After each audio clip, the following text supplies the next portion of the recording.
Olha que tema mais ousado, meus irmãos. 7 simples degraus para compreender qualquer texto bíblico com facilidade. 7 simples degraus para compreender qualquer texto bíblico com facilidade. De agora em diante, a gente vai entrar realmente na parte prática dos nossos encontros. Os nossos 4 primeiros encontros nós falamos sobre os alicerces, construímos os fundamentos, sobre os quais você edificará uma boa interpretação bíblica. Agora a gente vai entrar na prática, quando você abrir um texto bíblico, quais passos você deve seguir. São esses passos que eu desenvolvo em todo estudo bíblico meu, nas minhas devocionais diárias, nas minhas rotinas. Nós não temos esses passos registrados em nenhum livro e o seminário não ensina isso. Talvez daqui uns dias eu construa esse material em literatura aí para ser massificada. Vamos lá, eu quero apresentar a vocês esses passos de uma maneira geral, depois a gente vai caminhar ao longo dos nossos encontros em cada um desses degraus. Quando você abre as Escrituras, a primeira coisa que você faz é conhecer o contexto original. Antes de estudar o texto bíblico, é importante que você conheça quem escreveu, quando escreveu, as características daquele livro, o esboço daquele livro, a maneira como o autor constrói o seu pensamento, as características de seus ouvintes originais, quais eram os problemas que os ouvintes originais enfrentavam, que motivaram aquele livro ser escrito. Só depois desse momento é que você vai para o degrau 2, você lerá o texto, e lerá o texto várias vezes, em versões diferentes, para se familiarizar com aquela escrita, com o conteúdo. Depois você vai para o degrau 3, você estudará o texto, é isso mesmo. A partir de agora você será um detetive, será atento, mas não pode perder o coração de servo, porque nós não somos senhores sobre as Escrituras. Nós nos atentamos à sua riqueza, aos seus detalhes, com uma lupa nas mãos, mas com um coração de servo, para sermos edificados por sua palavra. Depois que você pega todos os detalhes que o texto oferece, e todo o texto oferece muita riqueza, é que você vai para o degrau 4, conhecerá as proximidades do texto, versos anteriores, versos seguintes, capítulos anteriores, capítulos seguintes, para entender como o seu texto é importante dentro da construção de todo aquele livro, porque nenhum versículo bíblico está nas Escrituras sem propósito. Ele está ali para construir algo, faz parte de um todo muito maior. Depois que você olhar as proximidades do texto, conseguirá encontrar no passo 5 o sentido do texto. Essa é a parte mais importante de todo o estudo das Escrituras. É você conhecer o sentido do texto. Grave isso em seu coração e em sua mente. Todo texto bíblico tem um único sentido. É mais ou menos como nós nos comunicamos. Quando o seu menino chegou da escola, está ali na pré-adolescência, a primeira coisa que você diz é: vai banhar, menino. Vai banhar. Você quer dar um único sentido, é para ele entrar no banheiro e tomar um banho. Não é para ele ir para a cama, deitar com o pé sujo, embora muitos façam isso, suados, depois da atividade física, que é o horror para as mães. Ele entendeu outra coisa, mas aquela comunicação sua tinha um único sentido: entra no banheiro já, vai se limpar, que eu vou preparar um lanche quentinho para te esperar. Todo o texto bíblico tem um único sentido.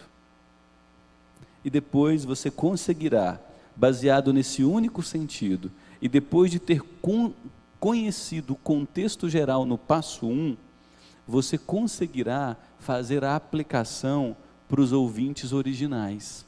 Porque note bem, o texto foi escrito para um público específico, com necessidades específicas. E esse sentido único que o texto traz, ao alcançar os ouvintes originais, desejava orientá-los, consolá-los, admoestá-los, gerar neles vida. E depois de saber quais são as possíveis aplicações para os ouvintes originais, só aí é que nós conseguiremos construir uma ponte para os nossos dias. Onde é que nós erramos na leitura bíblica? A gente já abre a Bíblia cheio de pressupostos, cheio de necessidades pessoais, e já lemos o texto querendo aplicá-lo para os nossos dias. Nós já abrimos a Bíblia indo direto para o degrau 7, o último degrau, sem conhecer o contexto original, sem ler o texto com cuidado, sem saber as particularidades do texto, sem saber como aquele texto contribui com o livro todo e com a Bíblia toda, porque a Bíblia toda é ligada organicamente entre si, sem querer saber qual o sentido exato daquele texto, o único sentido, quais foram as aplicações daquele texto para os ouvintes originais, baseado naquele sentido. Só depois de tudo isso é que a gente consegue construir uma aplicação fiel para os nossos dias.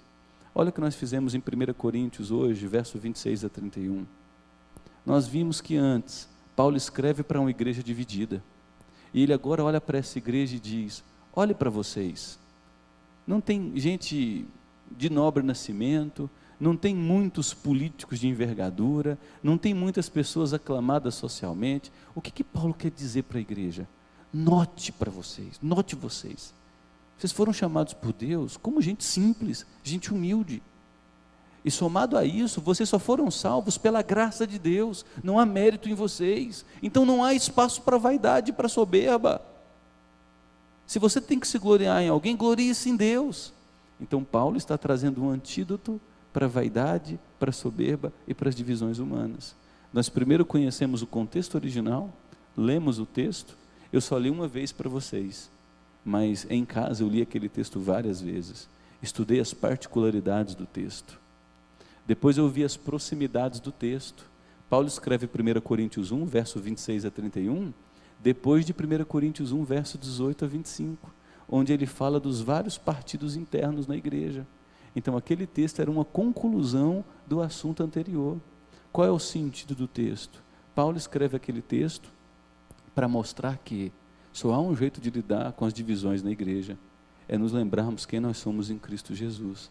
Gente simples, gente fraca, que recebeu a dignidade de Deus, derivada exclusivamente de sua graça. Esse é o sentido do texto.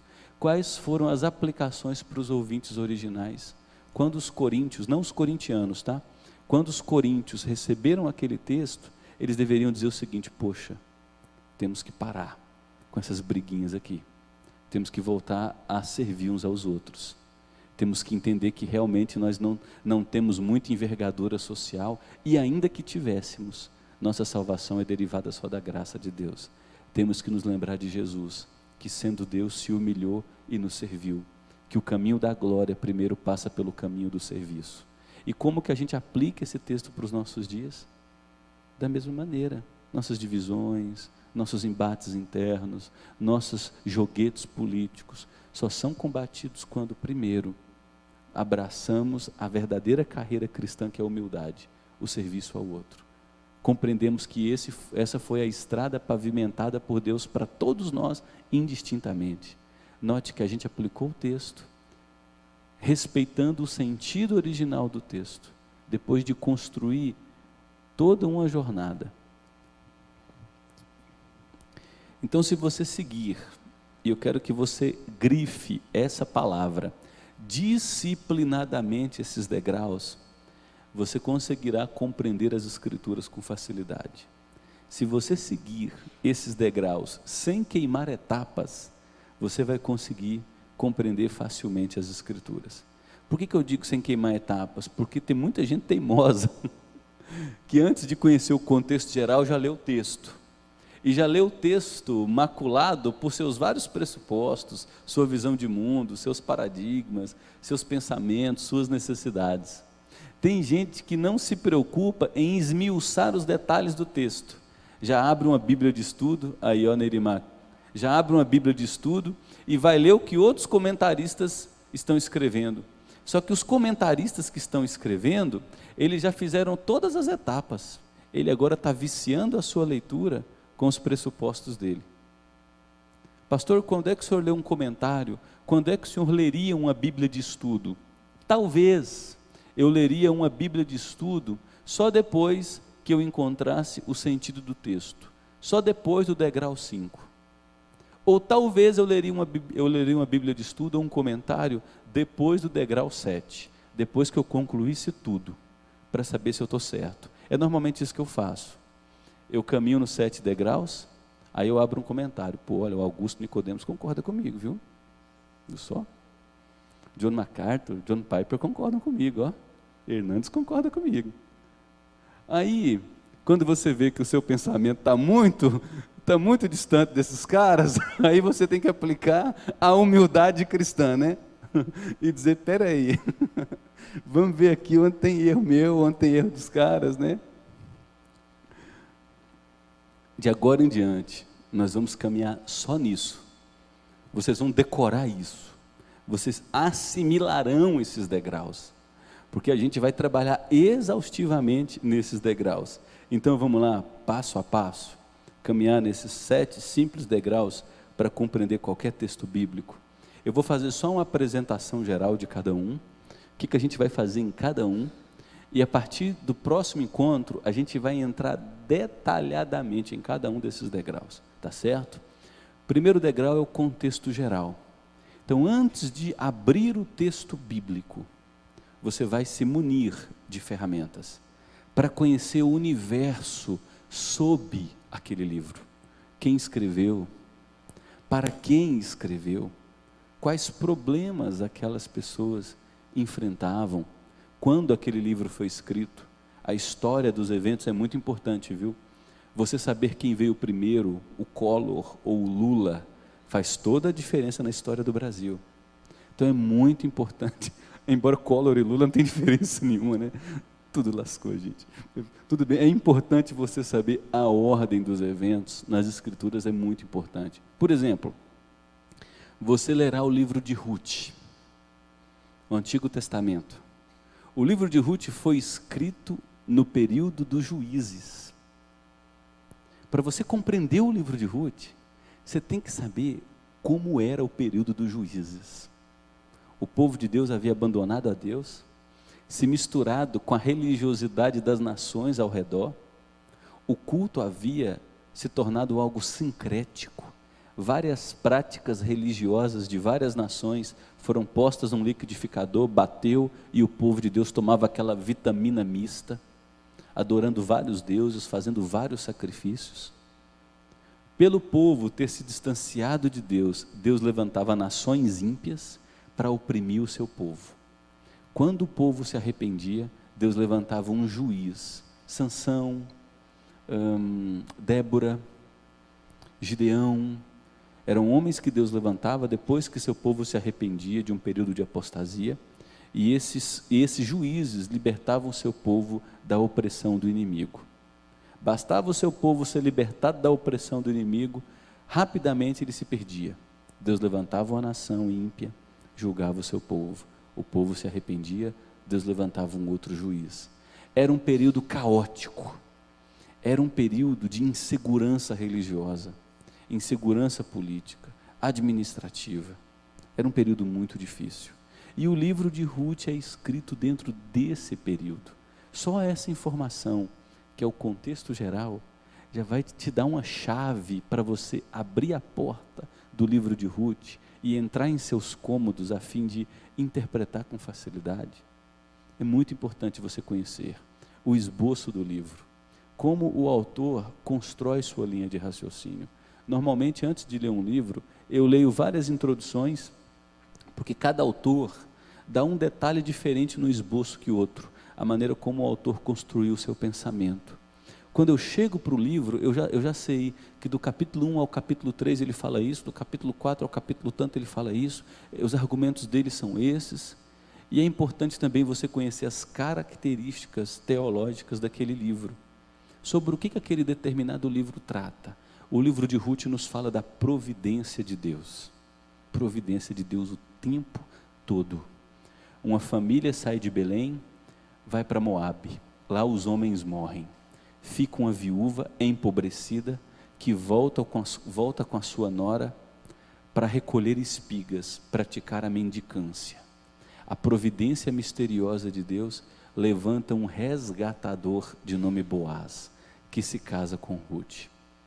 Desse casamento de Boaz com Ruth, nasce Obed, de Obed nasce Jessé, de Jessé nasce Davi, de Davi nasce Jesus Cristo. Olha a providência bela mostrada no livro de Ruth. Pastor, que ferramentas eu vou usar? As ferramentas que eu passei para vocês. Eu enviei para vocês um link com vários livros. Deixa eu ver como é que vai ficar melhor para visualizar aqui.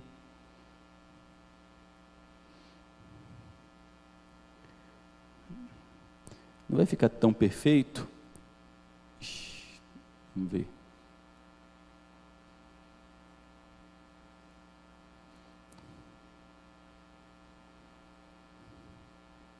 Eu enviei para vocês um link. Nessa primeira pasta está escrito, não é isso que eu quero mostrar, deixa eu ver aqui. Eu enviei para vocês um link que tem 5 pastas: comentário bíblico, dicionários, introdução bíblica, livros de apoio e pano de fundo bíblico. Naquela primeira etapa, que é o contexto geral, você vai entrar em introdução bíblica. E você vai clicar em qualquer um deles. Olha aqui, eu vou abrir esse aqui, ó, a Bíblia através dos tempos.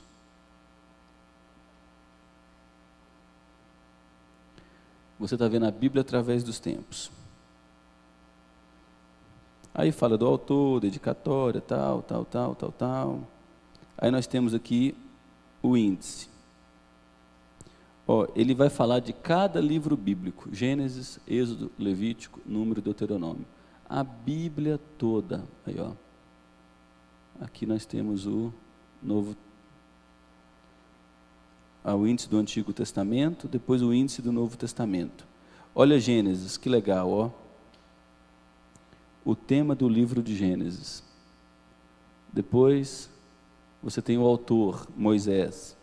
Depois você tem o conteúdo do livro de Gênesis. Olha o esboço que ele construiu aqui, ó, para você ver como o livro de Gênesis é construído. Depois ele vai falar sobre algumas características do livro de Gênesis. Olha que fantástico, gente. As características teológicas do livro de Gênesis, ó. A queda, depois você tem o dilúvio, a dispersão das nações, quando as línguas se dividem ali em Babel, a aliança com Abraão. Você está vendo um resumo do livro de Gênesis de maneira extraordinária. Aí começa Êxodo, ó. Aí em Êxodo vem a mesma sequência: o título, o autor, as características, o conteúdo do livro de Êxodo. Ok, conheci esse material. Fecha ele depois de ter lido. É livro de pesquisa, você não vai ler o livro todo, você vai ler só o livro que você vai estudar. Como ler a Bíblia livro por livro. Gordon Fee e Douglas Stuart, esses caras escrevem muito bem. Ok, mesma coisa, ó. Gênesis a Apocalipse, vamos lá. Olha que bacana, a história da Bíblia, um panorama. Ele vai falar da criação, da queda, o projeto de redenção, o projeto de consumação, que é Apocalipse. Mas o que nos interessa mesmo é Gênesis. Olha que coisa didática.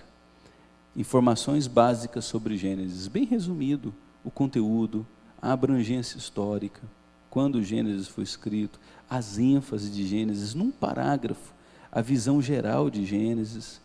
Aí depois você tem aqui, ó, orientações para você ler Gênesis. Olha que coisa prática, gente.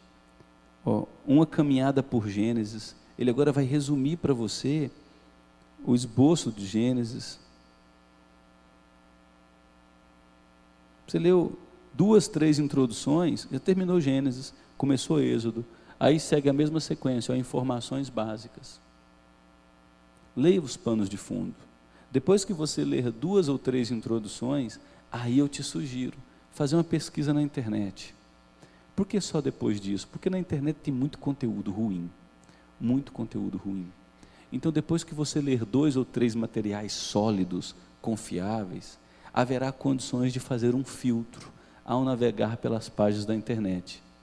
Às vezes eu entro lá no Google, 1 Pedro, introdução a 1 Pedro. Só de ler aquelas 3 primeiras linhas que aparecem na pesquisa de cada site, eu já consigo discernir que aquele material não é confiável. Aí eu não preciso perder tempo naquela página. Eu abro 3, 4, 5 sites no máximo, para ver a opinião de 4, 5 pessoas diferentes, mas só depois de ter lido 3 a 4 materiais sólidos. Então essa é a caminhada nesse primeiro momento. Você terminou de ler esse? Olha o tanto de material que vocês têm. Introdução ao Antigo Testamento, introdução ao Novo Testamento. Gente, vocês têm que pagar um churrasco para mim mesmo, hein? Então basicamente é isso aí, ó. Você vai caminhar pelo contexto geral, nas introduções, para conhecer todo o pano de fundo do livro. Depois disso, é que você vai abrir o texto. Você lerá o texto bíblico. E aqui vem, você lerá o texto todo. O que é isso, pastor? Adquira a partir de hoje o hábito. Eu lerei livros inteiros. Vai estudar o Evangelho segundo Mateus, capítulo 1 até o capítulo 28. Todo o Evangelho segundo Mateus. O livro de Ruth, capítulo 1 a capítulo 4. Apocalipse, capítulo 1 a capítulo 22. Isaías 1 a 66. Leia o livro todo. Quando você estiver no seu estudo diário, você lerá porções menores.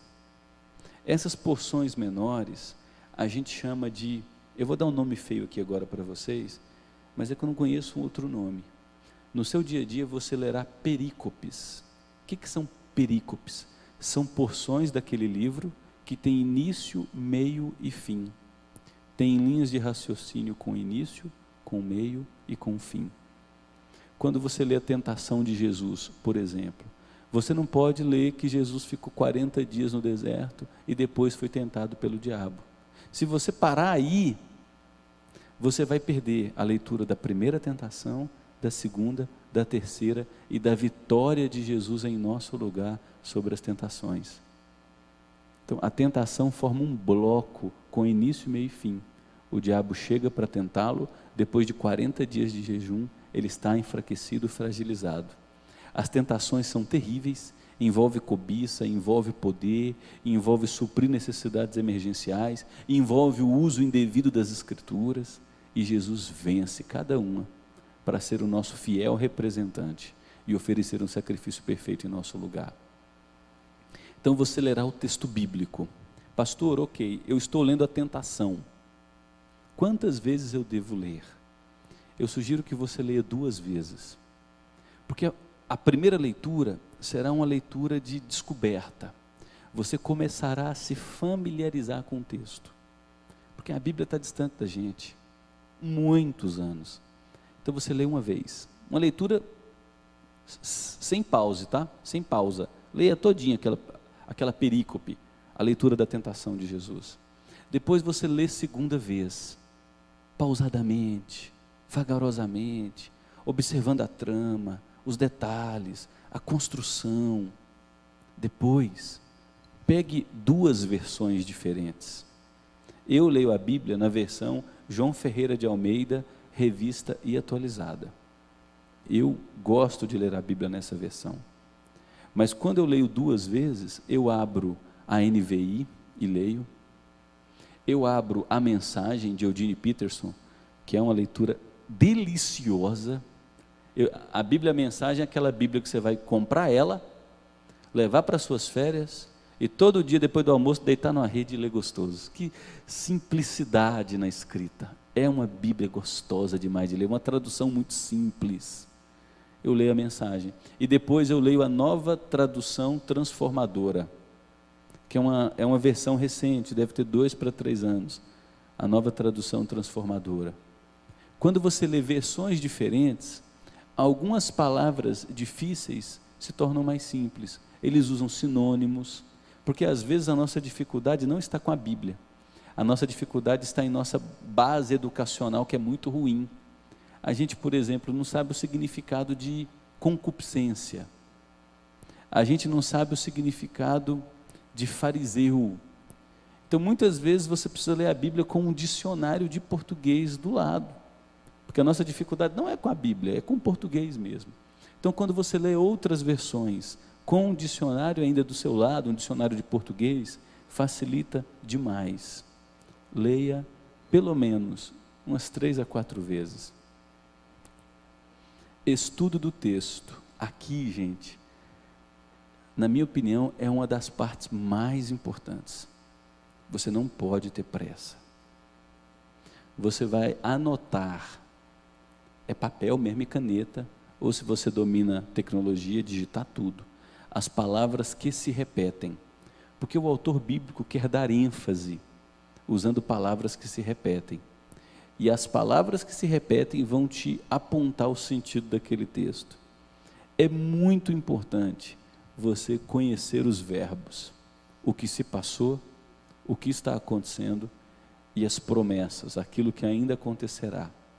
Mas há um outro verbo que aparece o tempo todo na Bíblia. É esse nominho aí, ó, imperativo. As cartas do Novo Testamento são marcadas por imperativos. Pastor, agora ficou difícil, hein? Eu nunca gostei de português na sala de aula. Agora ficou difícil. Pois é. Você vai para o YouTube, digita lá, ó, verbos. Você vai ter um professor ou uma professora muito boa, que vai te dar uma grande aula em 10, 15 minutos. E você vai aprender verbo como você não aprendeu antes. Porque antes você não tinha motivação. Agora você tem a motivação para aprender sobre verbos. Então vai lá no YouTube, estuda os verbos essa semana, passado, presente, futuro, especialmente o imperativo, porque o imperativo marca as páginas da Bíblia, são ordens. Depois você vai observar as conjunções. Ah não, pastor, brinca comigo não. Mais uma vez você vai para o YouTube, não tem jeito. Essa palavrinha aí, ó, essa conjunção adversativa, mas, é uma das palavras mais importantes na Bíblia. Você vai para Efésios capítulo 2, abre aí em Efésios 2, só para você ter uma ideia dela. Olha a importância da conjunção.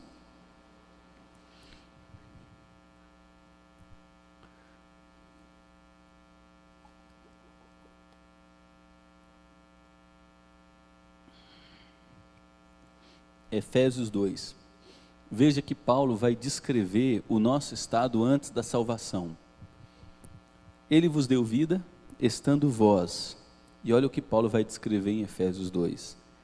Mortos nos vossos delitos e pecados, nos quais andastes outrora, segundo a inclinação deste mundo, segundo o príncipe da potestade do ar, do espírito que agora atua nos filhos da desobediência, entre os quais também todos nós andamos outrora, segundo as inclinações da nossa carne, fazendo a vontade da carne e dos pensamentos, e éramos, olha o verbo no passado, por natureza, filhos da ira.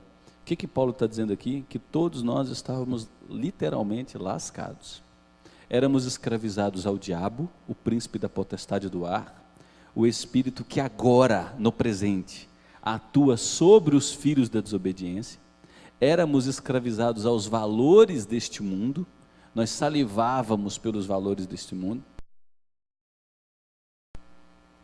E há uma terceira prisão que nos escravizava. Paulo diz que nós éramos por natureza, a parte mais íntima de cada um de nós, escravos da desobediência, filhos da ira. Resumindo, lascados. Como é que alguém assim se salva? É impossível.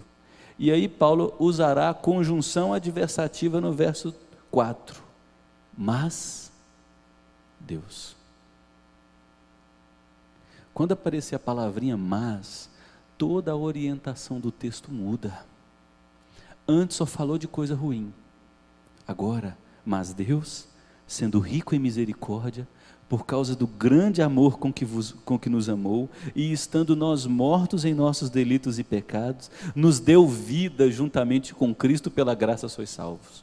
Esse é o Evangelho, mas Deus, mas Deus, mas Deus, mas Deus. Como é que você vai menosprezar isso? Então preste atenção nas conjunções, meus irmãos. Mas vai mudar todo o sentido. Quando aparecer, circula, faz um quadrado, um retângulo, sublinha, Crie suas legendas. Essa outra conjunção, porém, muda também a ordem do texto. Por isso, é uma conclusão de um argumento. Portanto, é outra conclusão de um argumento. Porque é uma explicação, esse porquê emendado e sem acento. É uma explicação, significa pois. Um exemplo disso na prática, vai lá para Hebreus capítulo 11. Pastor, eu não vou dar conta disso não. Vai. Viu como é que eu leio pensamentos? Porque é profeta, meu querido. Não vou dar conta disso não. Vai. Vamos para o YouTube, vamos para o Google, vamos aprender um pouquinho de gramática simples. Agora você tem a motivação. Aprenda um pouquinho de cada vez. Olha Hebreus capítulo 11. Ora, a fé é a certeza de coisas que se esperam, a convicção de fatos que se não veem. Pela fé, os antigos, olha o verbo no passado, obtiveram bom testemunho. Então ele vai nos fazer olhar agora para o passado. Pela fé entendemos que foi o universo formado pela palavra de Deus, de maneira que o visível veio a existir das coisas que não aparecem. Aí ele começa a partir do verso 4, nos jogar para o passado. Pela fé, Abel, e aí ele vai passando por grandes homens e mulheres, pecadores como eu e você, mas que colocaram sua esperança em Deus e que estão na presença de Deus hoje. Ele termina todo o capítulo 11, e aí, quando você está lendo a Bíblia em casa, você lê normalmente o capítulo 11, né? Mas como começa o capítulo 12? Qual a primeira palavra? Portanto. Então o autor de Hebreus, ele vai citar todos esses vultos do Antigo Testamento como uma grande ilustração para agora concluir o seu argumento. Portanto, como conclusão, também nós, olha como começa o capítulo 11. Pela fé os antigos obtiveram, fala do passado. Agora no capítulo 12, também nós, sai do passado, constrói uma ponte para o hoje. Visto que temos a rodear-nos tão grande nuvem de testemunhas, quem são as testemunhas? Todos esses homens e mulheres do passado, descritos em Hebreus 11. Visto que esses homens e mulheres deixaram essa vida de serviço para nós conhecermos, desembaraçando-nos de todo o peso do pecado que tenazmente nos assedia, corramos com perseverança a carreira que nos está proposta. Qual é o argumento do autor aos Hebreus? A vida cristã é uma luta.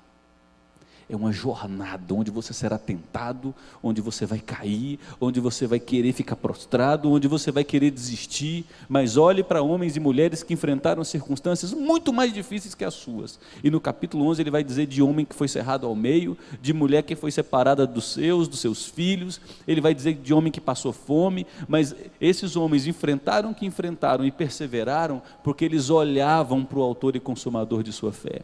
Eles olhavam para a cidade que tem fundamentos, que é a Jerusalém que nós esperamos. Eles colocaram sua esperança em Deus. Então todo o capítulo 11 é construído para chegar no capítulo 12 como conclusão. Portanto, note que o conhecimento de uma única palavrinha, portanto, fez com que você não parasse de ler no capítulo 11, mas seguisse no capítulo 12, que é a conclusão. Aí você vai agora, depois, né, de anotar tudo isso, conjunções e tal, escrever uma paráfrase e um resumo geral do texto. Por que só nesse momento? Porque agora você tem elementos, você conhece o texto como não conhecia antes. Você vai reescrever o texto com as suas próprias palavras. Pastor, como que o senhor faz? Deixa eu abrir aqui.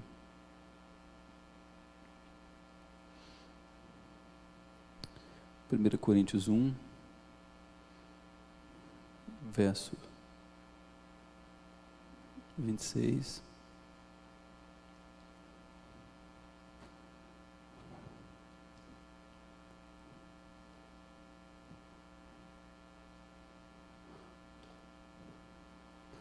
eu li o texto, né? Irmãos, reparai na vossa vocação. Eu leio o verso 26 ao verso 29 várias vezes, várias vezes. Aí eu abro uma versão paralela, eu abro a mensagem. Aqui está pequenininha a fonte.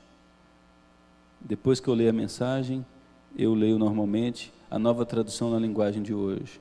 Depois eu leio a NVI. Depois eu leio a nova versão transformadora, que é que eu falei para vocês, nova versão transformadora.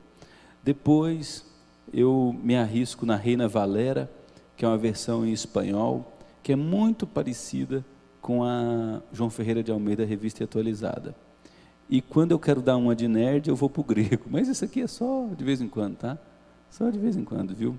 Depois que eu faço isso, aí eu começo a estudar o texto. Irmãos, Paulo está escrevendo a quem? A igreja de Corinto.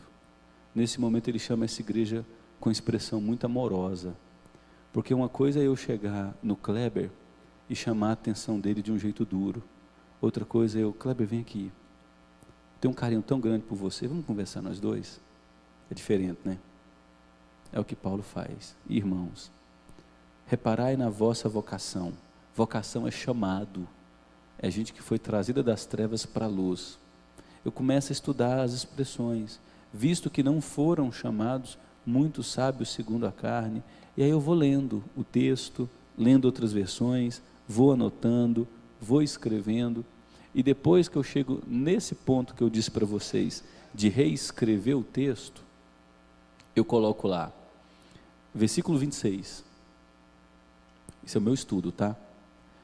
Paulo estimula os crentes de Corinto a observarem sua própria vida.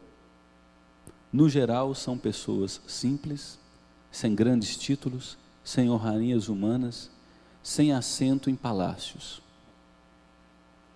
Versículos 27 e 28, 2 pontos.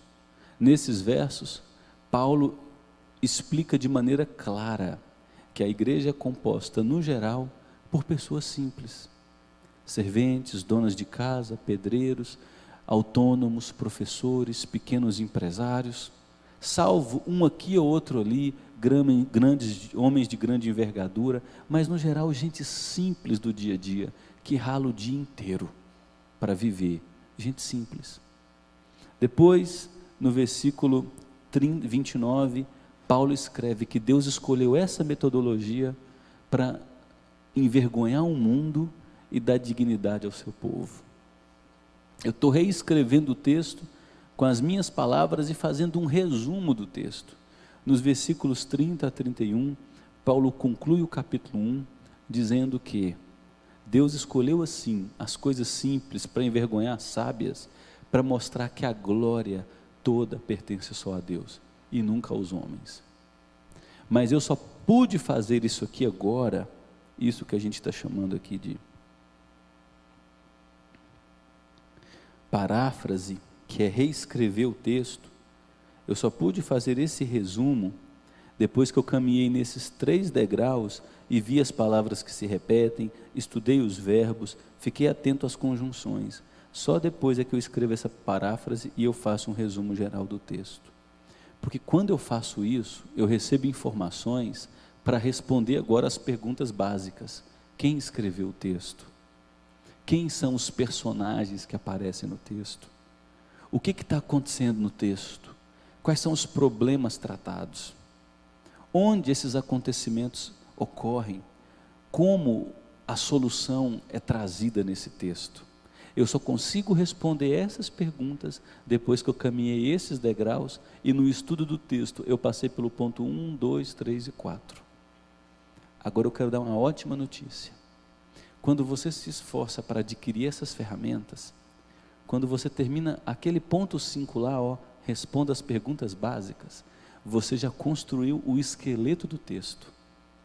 Lá no futuro você vai conseguir pregar esse texto numa facilidade, dar um estudo num grupo pequeno, você viu como o autor dividiu seus argumentos, aquela insegurança vai embora e você começa a ter desejo, eu preciso falar disso, eu preciso falar isso, eu não posso ficar com essa verdade só para mim. É fantástico, o texto salta aos seus olhos, E aí você vai para o quarto degrau, que é olhar os versículos anteriores e seguintes, os capítulos anteriores e seguintes, porque o seu texto faz parte de uma construção maior. Vamos lá, por exemplo, para Mateus capítulo 4. Eu estou falando dos textos que eu vou lembrando aqui. Vamos lá. Rapidamente, Mateus capítulo 4. Você estudou a tentação de Jesus, conforme registrado em Mateus capítulo 4.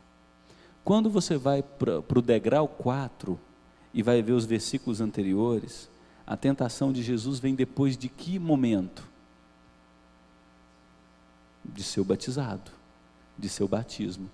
A pergunta é: por que Jesus é levado pelo Espírito para ser tentado só depois de seu batismo e não antes, ou lá na frente? Por que a tentação de Jesus está acontecendo depois de ser batizado? A partir de agora você é um detetive, lembra? Você se aproxima do texto bíblico com lupa fazendo perguntas.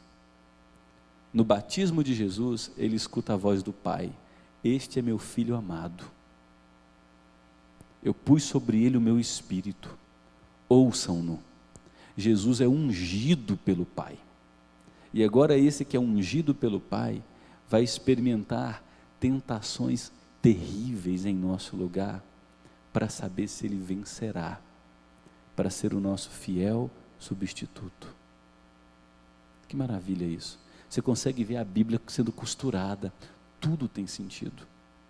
Então observa versos anteriores, versos seguintes, capítulos anteriores, capítulos seguintes, vai te ajudar muito. E qual a importância do texto dentro do livro? Por exemplo, Mateus capítulo 4, a tentação de Jesus nos mostra que Jesus vence onde todos nós, seres humanos, falhamos ao longo da história. Nós sucumbimos diante das tentações, ele as venceu, para se tornar o nosso verdadeiro substituto. É por isso que quando chega lá no final de Mateus e ele grita: está consumado, é um grito de vitória. Ele viveu fielmente e ofereceu um sacrifício perfeito pelos nossos pecados. Depois disso, você vai conseguir escrever o sentido do texto. Eu diria que essa aqui é a parte mais importante. Todo texto, meus irmãos e irmãs, tem um único sentido. E eu sugiro você a se limitar em até 40 palavras. Você vai escrever o que o texto significa, só isso. O que esse texto ensina? Só isso. Lembra do menino vai tomar banho? Quando você falou, o menino vai tomar banho, você pediu para ele ir para a cama com o corpo suado? Não. Eu quero que você tire a sua roupa, vá para o banheiro, liga o chuveiro, pega uma bucha, um sabonete, e tem que descrever, né, Elisângela? Senão sai com o pé todo sujo ainda, e fedendo a suor. E a toalha tem até a mancha de uma criança dentro daquela toalha. Então você tem que especificar, é o sentido do texto. Por exemplo, Efésios capítulo 2. Efésios capítulo 2 nos mostra que antes estávamos escravizados em nossos delitos e pecados, e pela graça de Deus agora experimentamos vida e vida em abundância. Só isso. Mateus capítulo 4, a tentação de Jesus nos mostra que onde nós falhamos ao longo da história, Jesus venceu para se tornar o nosso fiel substituto. Ele venceu. Só isso, sentido do texto. Não é escrever um livro, sabe? Não é demonstrar sua habilidade poética na escrita, não. O que o texto quer dizer, só isso. Só isso. Toda pregação, gente, é construída sobre o sentido do texto. Toda pregação. Você vai ver se o cara está pregando mal ou ruim, e eu estou me denunciando aqui, estou dando ferramentas para vocês, estou enrolado. Você vai ver se o cara está pregando mal ou ruim, se ele abrir o texto e viajar na maionese. Hoje eu vou pregar sobre a ansiedade. Eu vou expor Lucas. Não andeis ansiosos, de coisa alguma. E Jesus ali nos versos anteriores vai dizer que uma das causas da nossa ansiedade é a nossa cobiça. Depois ele vai dizer que a outra grande causa da nossa ansiedade é a nossa incredulidade. Espera. Vai apanhar hoje, menino. Estou brincando, viu, gente? Você vai escrever o sentido do texto. E depois, no 6º degrau, você vai escrever a aplicação aos ouvintes originais. O que o texto significou para os ouvintes originais? O texto tem um único sentido, certo? Ok? Quando esse texto alcançou os ouvintes originais, gerou várias aplicações em suas vidas. Várias. Mateus 4. Mateus escreve para os judeus que mataram Jesus. E ele quer convencer os judeus que mataram o autor da vida. Quando os judeus leem Mateus 4, eles relacionam diretamente com a tentação no deserto de 40 anos. Porque as tentações que Jesus passa estão todas descritas no livro de Deuteronômio. Onde o povo de Deus fracassou, nas tentações do deserto, Jesus venceu. Para o judeu do primeiro século, ele diria, poxa vida, ele não é um simples homem, realmente ele é o Messias prometido, o ungido de Deus. Ele não veio para nos dar um grande império territorial, mas ele lidou com o maior de todos os problemas, o nosso pecado. Quando esse texto, aplicado aos ouvintes originais, alcança as nossas vidas hoje, ele significa o quê? Jesus, por ter vencido todas as tentações e passado por todas as pressões, ele sabe muito bem quais os dramas enfrento. Ele sabe quais são meus dilemas. Ele conhece quais são as minhas dores. Ele sabe o quanto as tentações me fazem cair e o quanto elas me fazem mal e fazem mal àqueles que me cercam. Ele venceu. Eu posso ir até Ele na certeza de que encontrarei socorro, refúgio e intercessão. Eu posso ir até Ele na certeza de que Ele não me tratará como eu mereço, me visitará com graça, porque Ele sabe que eu sou homem e homem frágil. Ele se compadece de mim, Ele venceu por mim, Ele intercede por mim. Percebe, gente? Só depois de você encontrar a aplicação para os ouvintes originais, é que construirá a ponte para os nossos dias. Quando eu digo significados, o texto tem um único sentido, mas ele adquire várias aplicações para as nossas vidas, vários significados. Mais uma vez, o que isso significa? Jesus foi tentado. Para alguém que é tentado, sendo um multimilionário, tentado a fazer um negócio que vai transgredir algum princípio ético, aquela tentação é diferente do que a tentação de um homem vivendo a crise da meia-idade que se acha apaixonado por uma colega de trabalho.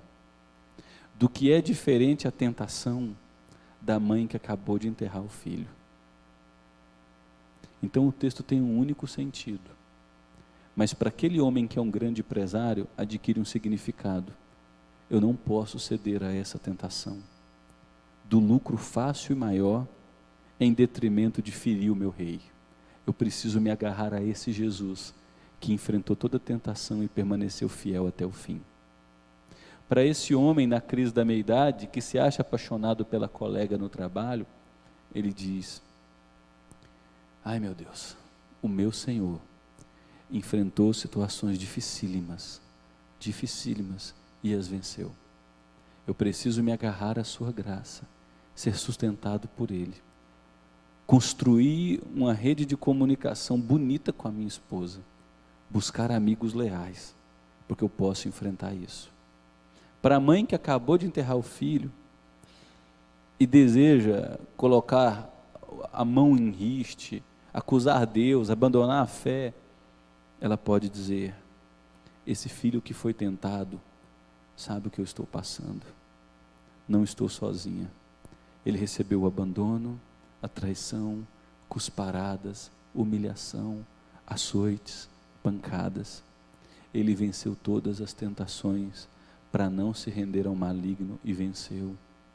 Esse momento de dor rasga a minha alma, é indescritível, é angustiante, eu não consigo explicar, eu não sei se eu vou superar, mas eu vou me agarrar a Ele, para que Ele me ajude, me carregue, me fortaleça para que eu vença, porque Ele venceu, e porque Ele venceu, Ele é fiel e justo para me sustentar.